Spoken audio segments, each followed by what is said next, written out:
இந்த எபிசோட நாம கல்யாணி இயக்கி 2023 வெளிவந்த கோசி படத்தை தான் பார்க்க போறோம். இந்த படத்தை கதையை பற்றி பார்த்தோம்னா, போலீஸ் இன்ஸ்பெக்டர் காஜல் அகர்வால் இவரை அமானுஷ சக்திகள் பிடித்து ஆட்டுது. பிரபல ரவுடி எஸ் ரவிக்குமாரை கைது செய்ய வேண்டிய பொறுப்பும் அவருக்கு இருக்குது. எஸ் ரவிக்குமார் சிலரை கொலை செய்ய திட்டமிடுறாரு. அமானுஷ சக்தியின் பிடியில் சிக்கிய காஜல் அகர்வால் சந்திக்கும் பிரச்சனைகள் என்ன, அதில் அவரால் இருந்து மீள முடிந்ததா என்பதே இந்த படத்தோட கதை. காஜல் அகர்வால் காக்கியுடையின் கம்பீரத்தை மீறி அழகா இருக்காங்க. நடிகர்களிடம் முடத்தனமாக விசாரிப்பது, மேலதிகாரிடம் அசல் மொழிவது என நடிப்பில் வித்தியாசம் காட்டியிருக்காங்க. அப்படி நண்பர்களாக வரும் ஊர்வசி, சத்யன் இருவரும் கதாபாத்திரத்துக்கு தேவையான நடிப்பை கொடுத்திருக்காங்கன்னு சொல்லலாம்.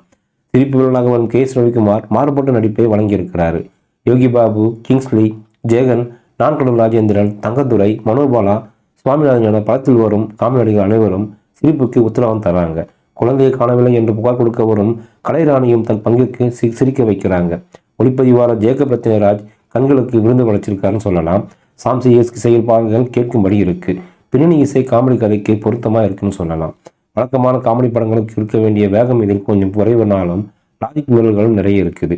தியேட்டருக்கு வரும் ரசிகளை சிரித்து வைத்து அனுப்ப வேண்டும் என்ற முயற்சியில் வென்றிருக்கிறார் இயக்குனர் கல்யாண்.